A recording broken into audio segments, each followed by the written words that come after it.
Students, इस video में मैं एक्सरसाइज 7.3 स्टार्ट कर रहा हूँ। एनसीईआरटी के बुक से कर रहा हूँ क्वेश्चंस। तो देखो, इस वीडियो में परमुटेशन से रिलेटेड क्वेश्चन है जो हमने एक्सरसाइज 7.1 में सीखा था। परमुटेशन यानी अरेंजमेंट बाय प्रिंसिपल ऑफ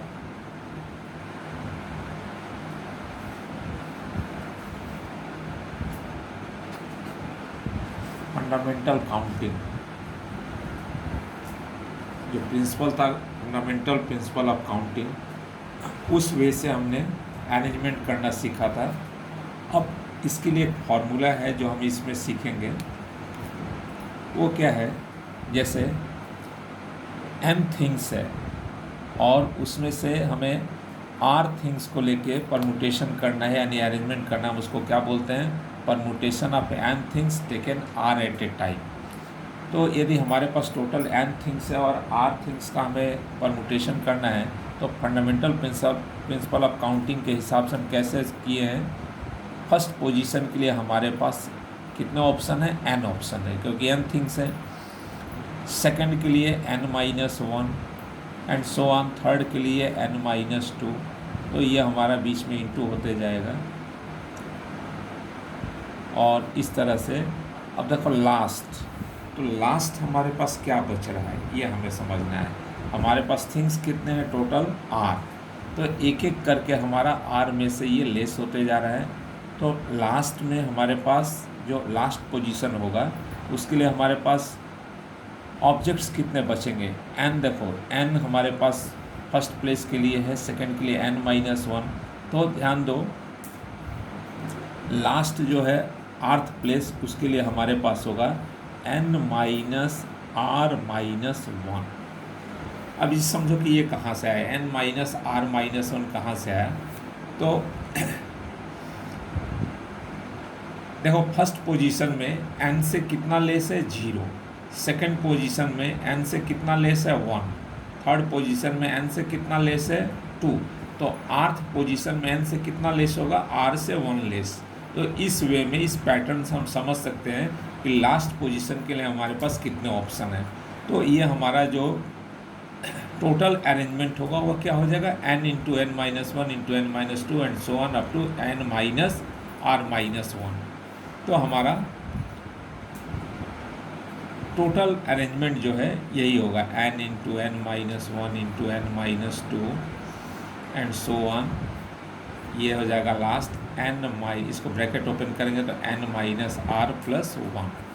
अब देखो, ये हमारा तो फंडामेंटल प्रिंसिपल ऑफ काउंटिंग के हिसाब से ये हमारा आंसर हो गया। अब इसको हम फैक्टोरियल फॉर्म में कन्वर्ट कर रहे हैं। फैक्टोरियल फॉर्म में कन्वर्ट करने के लिए देखो, हमने स्टार्ट किया है n से और हम कहाँ तक पहुँचे हैं? n-r+1। अब इसके आगे का टर्म क्या होगा? n-r। इसके आगे का term n-r-1 and so on up to 3, 2, 1। Last 1 तक पहुँचेगा। अब देखो, हमने कहाँ से मल्टीप्लाई किया? अपने तरफ से मल्टीप्लाई किए ये सारे टर्म्स। अब इन सारे टर्म्स को जो हमने मल्टीप्लाई किया है, यदि उतना से डिवाइड कर दे तो ओवरऑल कोई फ़र्क नहीं पड़ेगा।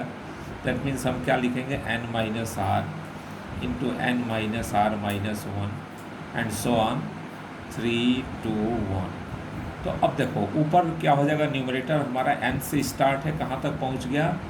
कंजिक्यूटिव नंबर्स डिक्रीज होते होते 3, 2, 1 यानी 1 तक पहुँच गया। सो ये ऊपर के क्या हो जाएगा? हमारा n फैक्टोरियल। और नीचे यह हो जाएगा हमारा n-r फैक्टोरियल, n-r फैक्टोरियल।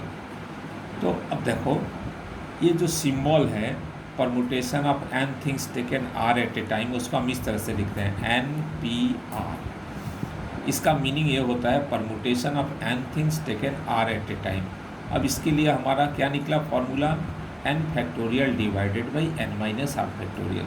तो इस तरह से NPR को हम इस फार्मूला से फाइंड आउट करते हैं। तो ये हमारा एक नया फार्मूला मिला परमुटेशन काउंट करने के लिए, यानी नंबर ऑफ अरेंजमेंट्स जानने के लिए।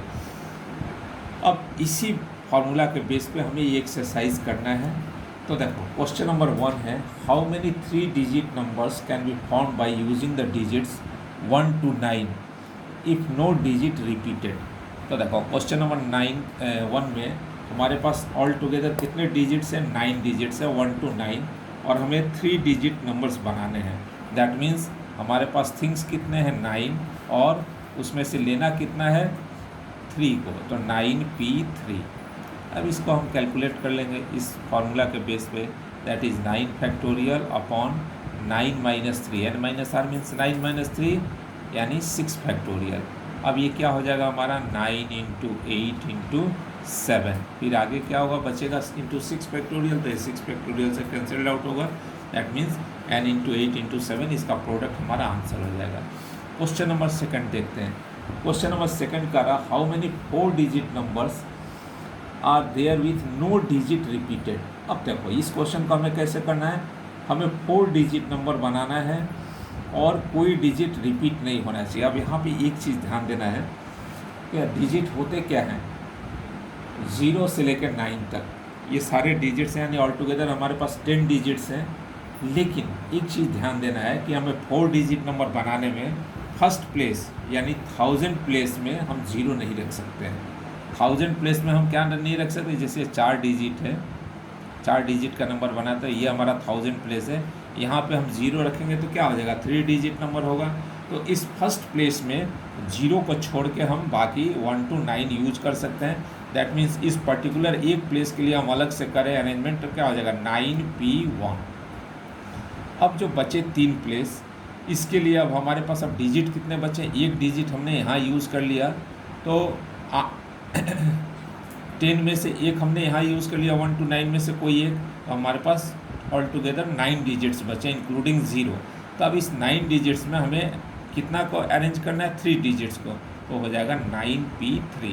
देखो ये बहुत बढ़िया से समझने की ज़रूरत है। यहाँ पे रेस्ट्रिक्शन क्या है, फर्स्ट प्लेस में हम 0 नहीं रख सकते हैं, नहीं तो क्या हो जाएगा 3 डिजिट नंबर बन जाएगा। तो ये क्या है, इस प्लेस में हम 0 को छोड़कर हमारे पास कितने डिजिट अवेलेबल है, 9 अवेलेबल है 1 to 9, उस 9 में से कोई एक हम सेलेक्ट करेंगे। अब यहाँ से 9p1 हमने ले लिया, अब हमारे पास डिजिट बच गए 9, क्योंकि एक डिजिट हमने यहाँ यूज़ कर लिया। अब 9 डिजिट्स बचे, अब उसमें से हमें 3 डिजिट्स के लिए अरेंजमेंट करना है, तो वो हो जाएगा 9p3। दैट मीन्स 9p1 क्या होगा, 9 फैक्टोरियल अपॉन 9 माइनस 1 यानी 8 फैक्टोरियल इंटू 9p3 यानी 9 factorial divided by 9 minus 3 6 factorial. अब इसे हम कैलकुलेट कर लेंगे तो हमारा आंसर आ जाएगा। क्वेश्चन नंबर 3 है, how many 3 digit even numbers can be made using the digits 1 2 3 4 5 6 7 if no digit is repeated. अब देखो यहाँ पे कंडीशन ये दे दिया कि हमें इवन नंबर बनाना है। How many 3 digit even number, हमारे पास डिजिट कितने हैं, 7 डिजिट्स हैं, लेकिन 3 डिजिट नंबर बनाना है और साथ में इवन नंबर होना चाहिए। तो अब देखो 3 डिजिट नंबर बनाना है, तो ये जो यूनिट प्लेस डिजिट है इसमें हमारा इवन होना मस्ट है, अदरवाइज ये ऑड हो जाएगा यदि इवन नहीं यूज़ करेंगे। और इवन है कितना यहाँ पे हमारे पास 2 4 6, दैट मीन्स ये 3 डिजिट्स में से हम कोई भी एक डिजिट को यहाँ रखेंगे। तो हमारे पास क्या ऑप्शन हो गया इसके लिए, 3p1। 3 हमारे पास इवन डिजिट्स है 2 4 6, उसमें से कोई एक हमें क्या करना है, सेलेक्ट करना है। अब जो बचे 2 प्लेस, इसके लिए अब हमारे पास डिजिट्स कितने बचेंगे, एक जब हम यहाँ यूज़ कर देंगे तो हमारे पास 6 डिजिट्स बचेंगे, तो उस 6 में से हमें 2 को अरेंज करना है। That means 6p2 into 3p1। देखो समझो इस चीज़ को, हमारे पास रेस्ट्रिक्शन है कि डिजिट इवन होना चाहिए, सॉरी नंबर इवन होना चाहिए। तो नंबर इवन होने के लिए हमें यूनिट प्लेस में इवन डिजिट यूज़ करना पड़ेगा, यानी 2 4 6। तो हमारे पास 3 इवन डिजिट है, उसमें से हमें एक लेना है, तो 3p1 हो जाएगा। अब 7 डिजिट में हमने एक डिजिट यूज़ कर दिया, हमारे पास 6 बचे, और उसमें से 2 लेना है क्योंकि ऑलरेडी हमने तो एक ले लिया है यहाँ पे, तो 6p2 हो जाएगा। और इसको कैलकुलेट कर लेंगे तो हमारा आंसर निकल आएगा। अब देखो क्वेश्चन नंबर 4, क्वेश्चन नंबर 4 कर रहा है, फाइंड द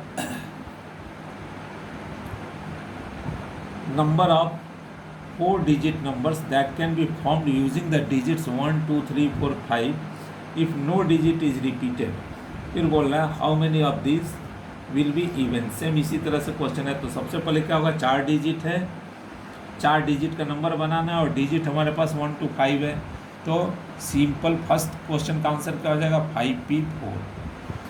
यानी क्वेश्चन बोल रहा है कि find the number of 4 digit numbers that can be found using the digits 1 2 3 4 5 if no digit is repeated. तो फर्स्ट आंसर हमारा क्या हो गया, 5 डिजिट्स हमारे पास, 4 को अरेंज करना है तो 5p4 हो गया। फिर इस बोल रहा है how many of these will be even. अब इसमें से कितने इवन होंगे, तो इवन के लिए फिर वही कंसेप्ट, हमारा 4 डिजिट का नंबर है, यानी लास्ट यूनिट प्लेस में हमें इवन डिजिट रखना है। तो 1 to 5 में हमारे पास इवन कितने हो गए, 2, 2 और 4। तो यहाँ 2 में से कोई एक लेना है तो 2p1 हो जाएगा। अब 5 में से हमने एक डिजिट यूज किया तो 4 बचा, 4 में से 3 को हमें अरेंज करना है तो 4p3 हो गया। तो 4p3 इंटू 2p1 इसका जो वैल्यू होगा calculated rule, that will be the answer of this part. देखो नेक्स्ट क्वेश्चन नंबर 5।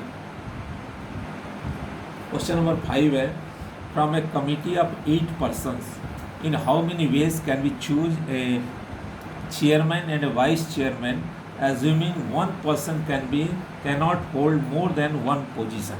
क्या कह रहा है, 8 आदमी है, उसमें से हमें एक को चेयरमैन सेलेक्ट करना है और एक को वाइस चेयरमैन, और एक पोस्ट पे दोनों पोस्ट पे एक आदमी नहीं हो सकता, यानी एक पोस्ट एक ही आदमी को मिलेगा। तो अब देखो 8 आदमी हैं और फर्स्ट पोस्ट जो चेयरमैन का, उसके लिए हमारे पास क्या है, 8p1।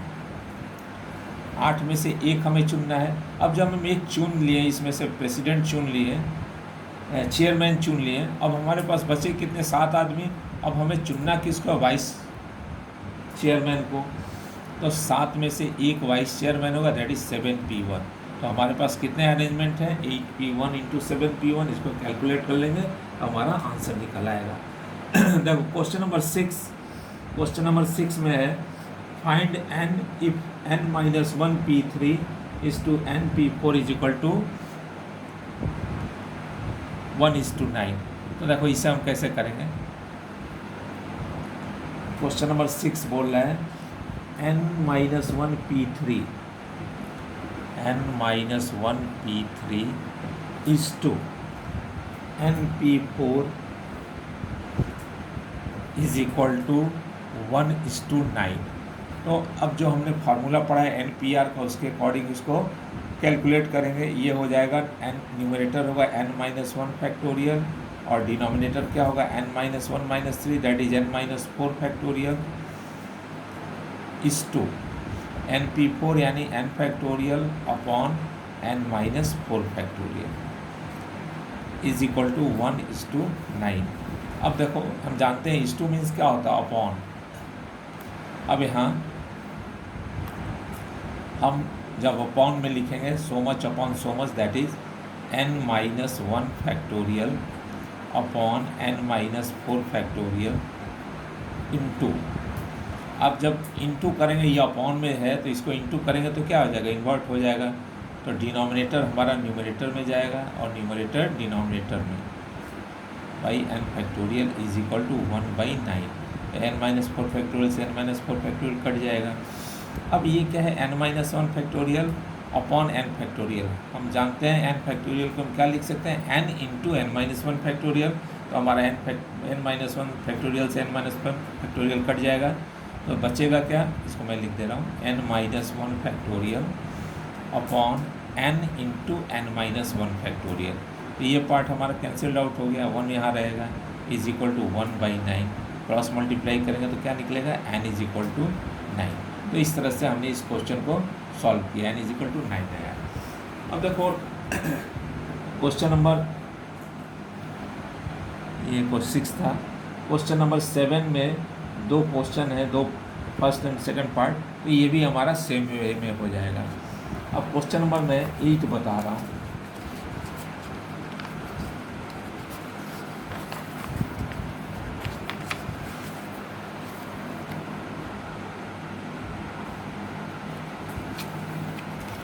क्वेश्चन नंबर 8 क्या कह रहा है, हाउ मेनी वर्ड्स विद और without meaning can be form using all the letters of the word equation using each letter exactly once. तो बहुत सिंपल क्वेश्चन है, इक्वेशन वर्ड है, इसमें ऑल टुगेदर कितने लेटर्स हैं, 8 लेटर्स हैं और सारे डिफरेंट हैं सारे लेटर्स।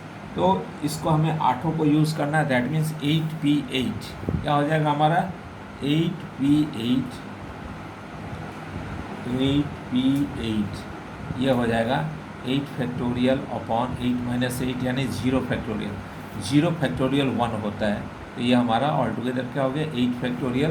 अब 8 factorial means 8 into 7 into 6 into 5 into 4 into 3 into 2, इसको कैलकुलेट कर लेंगे, आ जाएगा हमारा आंसर। नेक्स्ट क्वेश्चन देखो, क्वेश्चन नंबर 9 क्या कह रहा है, हाउ मेनी वर्ड्स विद और without meaning can be made from the letters of the word Monday assuming that no letter is repeated. अब यहाँ पे 3 कंडीशन दिया हुआ है। फर्स्ट है 4 letters are used at a time. तो देखो हमारे पास मंडे में ऑल टुगेदर 6 लेटर्स हैं, सारे डिफरेंट हैं और 4 लेटर्स को लेके हमें वर्ड बनाने हैं, यानी permutation of 6 thing taken 4 at a time. तो क्या हो जाएगा 6p4। अब इसको कैलकुलेट कर लेंगे, फर्स्ट पार्ट का आंसर आ जाएगा। सेकेंड कर रहा है all letters are used at a time, that means permutation of 6 things taken all at a time, तो 6p6 और इसको कैलकुलेट करेंगे तो इसका आंसर आएगा। थर्ड पार्ट कह रहा है all letters are use but first letter is a vowel. अब देखो यहाँ कंडीशन दे दिया कि सभी लेटर हमें यूज़ करना है, दैट मीन्स जो 6 लेटर हैं मंडे में सभी 6 लेटर को यूज़ करना है, लेकिन फर्स्ट लेटर क्या होना चाहिए, वॉवेल होना चाहिए। अब मंडे में हमारे 2 वॉवेल हैं ओ और ए, तो हमारा जो फर्स्ट प्लेस है उसमें 2 में से एक को हमें चुनना है, तो 2p1 हो जाएगा। अब देखो एक हमने चुन लिया, अब हमारे पास लेटर कितने बच गए 5, तो उस 5 को हमें अरेंज करना है, दैट इज़ 5p5। तो इस तरह से हमारा इस क्वेश्चन का आंसर निकल जाएगा। क्वेश्चन नंबर 10 देखो, क्वेश्चन नंबर 10 कह रहा है in how many of the distinct permutations of the letters in Mississippi do the 4 eyes not come together. अब देखो ये थोड़ा सा अलग क्वेश्चन है। सबसे पहले तो इसमें ये देखो कि कुछ लेटर्स रिपीट कर रहे हैं, तो रिपीट करने वाले का हमारे पास रूल क्या होता है यहाँ पे जान जाओ। जैसे मान लो n ऑब्जेक्ट्स हैं और हमें n ऑब्जेक्ट्स का अरेंजमेंट करना है, उसमें से कुछ लेटर्स रिपीटेड है। सपोज एक लेटर m टाइम्स आ रहा है, दूसरा लेटर n टाइम्स आ रहा है, तो हमारा क्या हो जाएगा n factorial upon m factorial into n तो ऑलरेडी यूज़ हो रहा है, तो m और p ले रहा हूँ, p फैक्टोरियल। क्या मतलब हुआ, हमारे पास टोटल n थिंग्स हैं जिसमें से एक चीज़ क्या है m टाइम्स आ रहा है, दूसरा p टाइम्स आ रहा है सपोज, तो इसके लिए क्या हो जाएगा n factorial upon m factorial into p factorial. इस क्वेश्चन को करूँगा तो और एक क्लियर हो जाएगा कंसेप्ट। यहाँ कह रहा है कि मिसिसिपी जो वर्ड है इसमें कितने डिस्टिंक्ट परमुटेशन होंगे, do the 4 eyes not come together. Condition है कि चारों आई एक साथ नहीं आने चाहिए, 3 आ सकता है, 2 आ सकता है, बट ऑल द 4 एक साथ नहीं आएंगे। तो देखो ये थोड़ा सा अलग टाइप का है, इसको इस तरह से करेंगे। सबसे पहले हम विदाउट एनी रेस्ट्रिक्शन इसका कितना अरेंजमेंट होगा वो निकाल लें। तो मिसिसिपी में टोटल लेटर हैं 2 4 6 8 10 11 11 लेटर्स हैं। तो देखो 11 फैक्टोरियल डिवाइडेड बाई, अब यहाँ ध्यान दो हमारा s जो है 4 बार आ रहा है, तो 4 बाई भी मैं क्या बताया, जैसे कोई एक ऑब्जेक्ट m टाइम्स आ रहा है तो m फैक्टोरियल हो जाएगा। तो यहाँ पे हमारा s 4 बार आ रहा है, that is 4 factorial. Similarly i 4 बार आ रहा है तो इसके लिए भी इंटू 4 फैक्टोरियल, और p 2 बार आ रहा है तो इसके लिए 2 फैक्टोरियल। तो हमारा without any restriction total number of permutation होगा 11 factorial divided by 4 factorial into 4 factorial into 2 factorial. अब इसमें से हमें क्या करना है, हमें उसको लेना है जिसमें 4 आई नहीं है। अब देखो ये जो है ये बिना किसी रेस्ट्रिक्शन का, दैट मीन्स इसमें 1 आई 2 आई 3 आई 4 आई सारे आ गए, यानी चारों आई एक साथ वाले भी आ जाएंगे, 3 आई एक साथ वाले आएंगे, 2 आई और अलग अलग आई, ये सारे इसमें आ जाएंगे। अब इसमें से हमें 4 आई वाले को माइनस कर देना है, तो कैसे करेंगे ध्यान दो। अब हम 4 आई को एक ऑब्जेक्ट मान लेंगे, बढ़िया से इसको समझो। 4 आई को एक सिंगल ऑब्जेक्ट मानेंगे, तो हमारे पास टोटल अब ऑब्जेक्ट्स कितने हो जाएंगे, 4i मिल के 1 हो गया, और बाकी जो 7 हैं 4 को हटाएंगे तो 7 बचेंगे, 4i को हम 1 बनाएंगे, दैट मीन्स हमारे पास टोटल कितने हो जाएंगे ऑब्जेक्ट्स 8, तो 8 फैक्टोरियल हो गया। अब ये जो है देखो i को तो हमने 1 बना लिया, लेकिन s हमारे 4 हैं तो इसके भी परमुटेशन में 4 फैक्टोरियल इंटू 2 फैक्टोरियल, क्योंकि 2p हैं, तो अब इसका जो कैलकुलेशन होगा that will be the answer. ठीक है, अब तुम्हारा क्वेश्चन नंबर 11 एक बचा है, इसको मैं नेक्स्ट वीडियो में क्लियर करूँगा क्योंकि टाइम थोड़ा ज़्यादा हो गया है। Thank you.